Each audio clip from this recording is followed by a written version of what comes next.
Assalamualaikum warahmatullahi wabarakatuh. Ikhwani rahimakumullah, dimanapun Anda berada, alhamdulillah malam kedua Ramadan ini kita bisa berjumpa kembali dalam kajian akhlak para nabi. Dalam kajian akhlak para nabi. Dari Majelis Ar-Raudhah Solo, saya ingin mengajak Anda semua untuk mempelajari akhlak para anbiya wal mursalin agar kita bisa meneladaninya dan menerapkan dalam kehidupan sehari-hari. Karena manusia itu diukur dari akhlaknya. Semakin mulia akhlaknya, maka semakin mulia manusia itu di sisi Allah Subhanahu wa taala.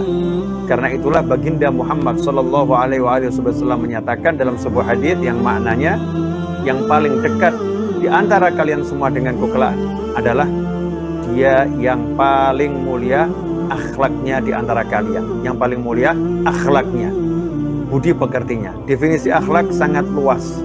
Ya, definisi akhlak sangat luas. Para ulama meringkas definisi akhlak itu dengan satu kalimat.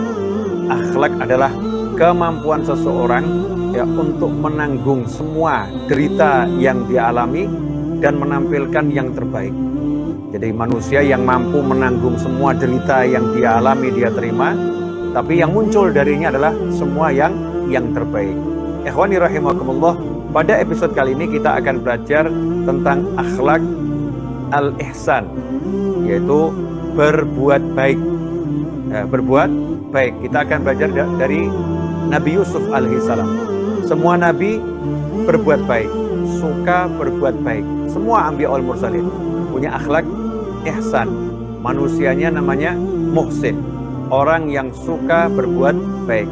Coba kita buka surat Yusuf ayat 36 di mana Allah taala mewahyukan, a'udzubillahi minasyaitonirrajim, bismillahirrahmanirrahim, wa dakhala ma'hu sijna fatayan qala ahaduhuma inni arani a'siru khamra wa qala al-akharu inni arani ahmilu fawqa ra'si khubzan ta'kulu at-tayru minhu nabbi'na bi ta'wilih inna naraka minal muhsinin. Ini di surat Yusuf ayat 36. Yang terjemahannya kurang lebih dikatakan di situ bahwasannya dan bersama dengan beliau Nabi Yusuf alaihissalam masuk pula penjara dua orang pemuda. Jadi ketika Nabi Yusuf masuk penjara, ada dua pemuda juga menjadi teman, ya, teman sel atau mungkin beda sel, sama-sama masuk penjara, dua pemuda. Berkatalah salah seorang di antara keduanya, salah satu berkata kepada Nabi Yusuf alaihissalam, sesungguhnya aku bermimpi bahwa aku memeras anggur. Sementara yang lain berkata, sesungguhnya aku bermimpi bahwa aku membawa roti di atas kepalaku. Sebagiannya dimakan burung. Jadi bawa roti di atas kepala, sebagiannya dimakan burung. Berikanlah kepada kami takbirnya. Keduanya minta ditakwilkan, diartikan mimpinya. Kemudian berkatalah pemuda tadi, sesungguhnya kami memandang kamu termasuk orang-orang yang pandai menakbirkan mimpi. Itu terjemahan Indonesianya. Tetapi dalam bahasa Arabnya, inna naraka minal muhsinin. Al-Qur'annya begitu, inna naraka minal muhsinin. Sesungguhnya kami melihat engkau orang yang suka berbuat baik. Orang yang suka berbuat baik. Ikhwani rahimakumullah. Dari wahyu tadi jelas bahwasanya ada dua pemuda, yang satu penjara ya dengan Nabi Yusuf alaihissalam dan keduanya non muslim. Ya, keduanya non muslim, tetapi keduanya mau minta pendapat Nabi Yusuf alaihissalam dengan alasan inna naraka minal muhsinin. Sesungguhnya kami melihat engkau adalah termasuk orang-orang yang suka berbuat baik. Termasuk orang-orang yang suka berbuat baik. Inna naraka minal muhsinin. Ikhwani rahimakumullah. Coba kita lihat kondisi Nabi Yusuf alaihissalam ketika di penjara. Kita tahu Nabi Yusuf mengalami banyak hal yang tidak enak, tidak menyenangkan, perlakuan yang tidak menyenangkan, yang tidak enak. Dari kecil beliau sudah dibuang oleh saudara-saudaranya karena cemburu, dibuang, kemudian diletakkan di dalam sumur. Tentunya dengan hikmah ilahi, dan saudara-saudaranya walaupun membuang tetapi sayang ya. Membuangnya juga dengan sayang, makanya ditaruh dalam sumur agar bisa hidup, agar dipungut oleh musafir lalu. Tapi ini sesuatu yang tidak menyenangkan. dijauhkan dari saudara kandungnya, dari orang tuanya, diletakkan dalam sumur. Kemudian diambil oleh musafir lalu. Yang ngambil juga bukan orang yang baik. Yang ngambil adalah orang yang cinta dunia. Makanya orang-orang tersebut menjual Nabi Yusuf alaihissalam. Ya, menjual Nabi Yusuf alaihissalam. Kemudian Nabi Yusuf diambil, dibeli oleh salah satu pejabat negara Mesir saat itu, kemudian dibesarkan.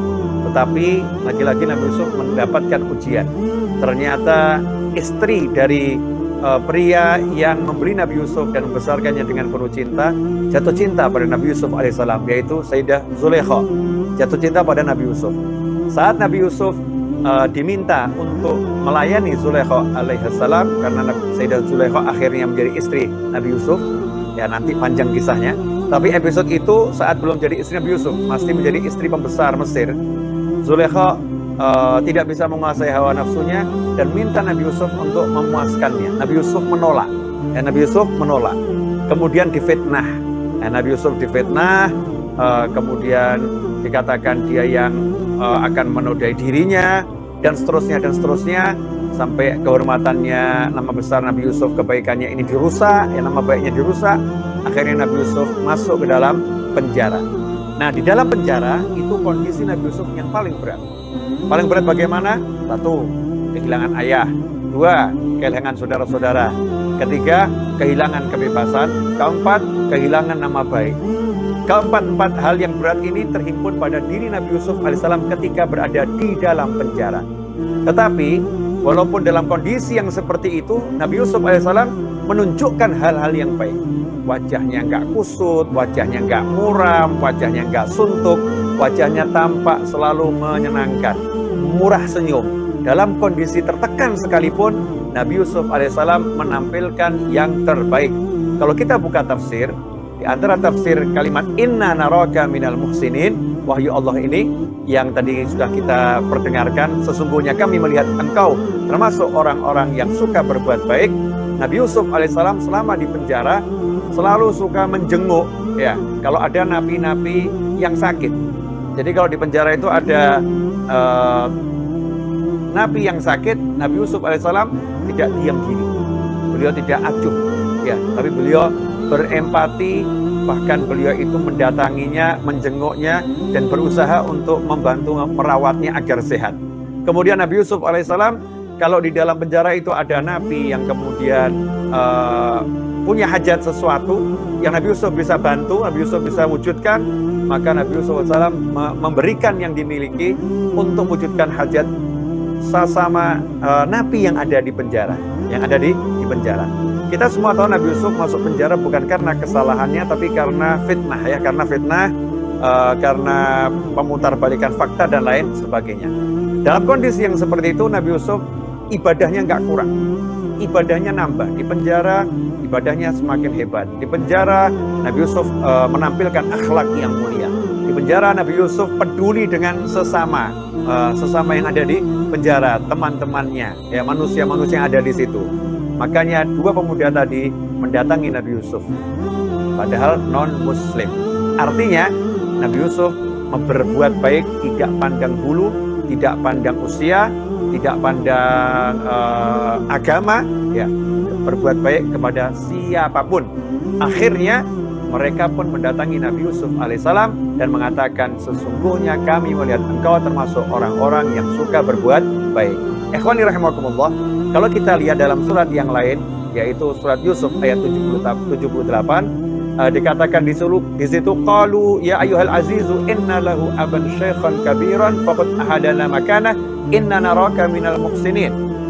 Kakak-kakak Nabi Yusuf alaihissalam ketika Bunyamin, dengan suatu strategi siasat Nabi Yusuf agar Bunyamin bisa bersama Nabi Yusuf, saat itu Bunyamin ditangkap, tapi ditangkap untuk diberi kemuliaan. Siasat Nabi Yusuf alaihissalam, saat itulah saudara-saudaranya mengatakan kepada Nabi Yusuf, yang saudara-saudaranya nggak tahu kalau ini adalah adiknya, yaitu Yusuf alaihissalam.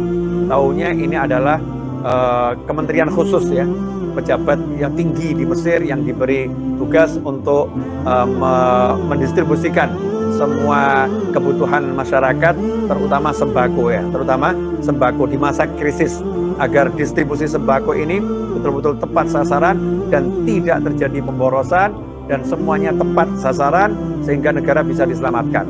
Nabi Yusuf yang punya keahlian menawarkan diri, saya ahli di situ, dan Nabi Yusuf diangkat oleh raja untuk menjadi kepala menteri yang mengurusi semua urusan logistik. Saat itu saudara-saudara Nabi Yusuf nggak tahu kalau itu adalah Nabi Yusuf alaihissalam. Tapi kalimatnya ya, ketika minta agar Bunyamin dibebaskan atau kalau tidak dibebaskan ambil salah seorang di antara kami sebagai gantinya, lagi-lagi kalimat yang muncul dari kakak-kakaknya ketika melihat Nabi Yusuf sebagai pejabat, inna naraka minal muhsinin. Sama, sesungguhnya kami melihat engkau termasuk orang yang suka berbuat baik. Lagi-lagi masyarakat melihat pejabat yang namanya Yusuf alaihissalam ini sebagai orang yang berbuat baik, suka berbuat baik. Ketika di penjara, suka berbuat baik. Ketika menjadi pejabat, suka berbuat baik. Kemudian dalam surat Yusuf ayat 22, walamma balagha ashuddahu atainahu hukman wa ilma wa kadzalika nadzil muhsinin. Kata Allah Subhanahu wa taala, dan tatkala Yusuf cukup dewasa, kami berikan kepadanya hikmah dan ilmu, demikianlah kami memberi balasan kepada orang-orang yang berbuat baik. Allah Ta'ala pun mengakui Nabi Yusuf alaihissalam suka berbuat baik, dan itu ketika menginjak usia dewasa. Saat dewasa, suka berbuat baik. Ketika di penjara, suka berbuat baik. Saat menjadi menteri, suka berbuat baik. Ikhwani rahimakumullah. Kemudian kalau kita buka surat Yusuf ayat 56, Allah Ta'ala mewahyukan, wa kadzalika makkanna li Yusufa fil ardi yatabawwa'u minha haitsu yasha nusibu bi rahmatina man nasha wa la nudhi'u ajral muhsinin. Dan demikianlah kami memberi kedudukan kepada Yusuf di negeri Mesir. Dia berkuasa penuh pergi menuju kemanapun yang dia kehendaki di bumi Mesir itu. Kami melimpahkan kepada siapa yang kami kehendaki dan kami tidak menyia-nyiakan. Ya, kami melimpahkan rahmat kepada siapapun yang kami kehendaki dan kami tidak menyia-nyiakan orang pahala orang yang suka berbuat baik. Kami tidak pernah menyia-nyiakan pahala orang yang suka berbuat baik. Wala nudhi'u ajral muhsinin. Wala nudhi'u ajral muhsinin. Dan kami tidak pernah menyia-nyiakan pahala orang yang suka berbuat baik. Nabi Yusuf alaihissalam lagi-lagi pengakuan, kalau tadi dari kakak-kakaknya, ini pengakuan dari Allah Subhanahu wa taala ketika menjadi pejabat. Nabi Yusuf suka berbuat baik. Ikhwani rahimakumullah. Beginilah akhlak para anbiya wal mursalin. Dalam semua keadaan suka berbuat baik. Apakah kita udah seperti itu?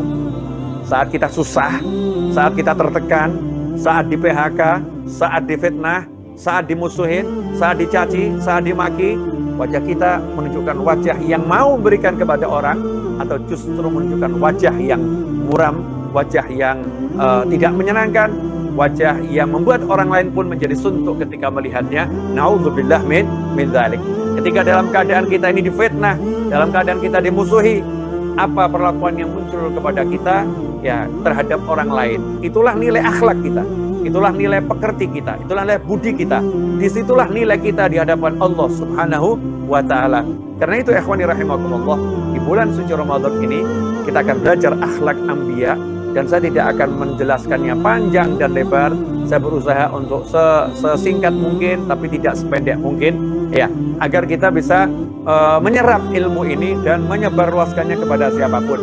Bahwasannya Nabi Yusuf alaihissalam dan semua anbiya wal mursalin yang ada dalam Al-Quran, dalam semua keadaannya, baik ketika remaja, baik saat dewasa, baik ketika sudah mendapatkan kedudukan, baik ketika susah, baik ketika bahagia, bisarra wad dharra, dalam bahagia maupun dalam susah, selalu minal muhsinin, termasuk dalam kelompok orang-orang yang suka berbuat baik. Ihsan ini penting ya, suka berbuat baik, berbuat baik kepada dirinya, berbuat baik kepada masyarakat sekitarnya, dan ihsan kepada Allah Subhanahu wa taala.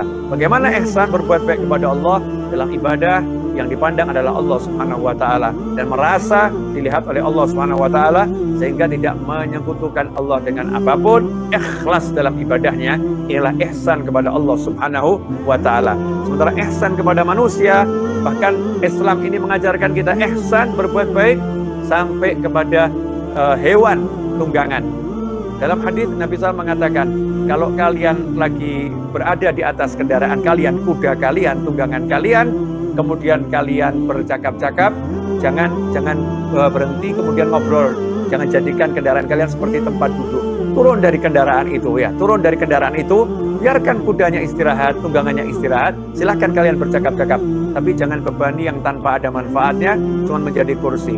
Bahkan Nabi SAW juga mengajarkan, Sallallahu Alaihi Wasallam, kalau kalian akan menyembelih, maka sembelihlah dengan baik, tajamkan pisaunya, ya, tajamkan pisaunya. Ini termasuk bagian dari ihsan, berbuat baik dalam segala hal. Allah Subhanahu Wa Taala melalui Nabi Muhammad SAW mengajarkan kepada umat Islam sebagai pribadi yang berakhlak mulia, selalu suka menampilkan kebaikan dan suka berbuat baik.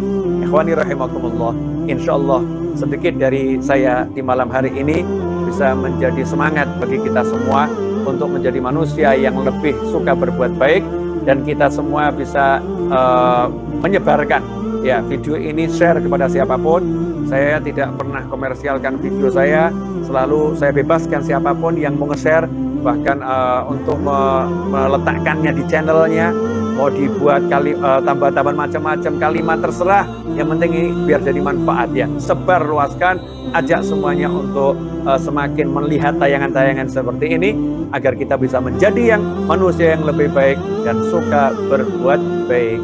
Mudah-mudahan Allah Ta'ala menjadikan kita termasuk hambanya minal muhsinin, kelompok hambanya yang suka berbuat baik, dan mudah-mudahan kita diberi kekuatan dalam zahir dan batin untuk melaksanakan ibadah di setiap waktu, di setiap saat, khususnya di bulan suci Ramadan ini, sehingga kita diberi oleh Allah Ta'ala rahmat, ampunan, pembebasan dari siksa api neraka, dan Lailatul Qadar yang lebih mulia dari 1000 bulan. Jazakumullah khairan wal afu minkum. Saya Afal bin Muhammad Aidrus mengucapkan terima kasih karena Anda semua sudah mau belajar bersama saya melihat tayangan ini. Insyaallah kita akan belajar terus, dan minta maaf atas segala kekurangan. Wal afu minkum. Wassalamualaikum warahmatullahi wabarakatuh.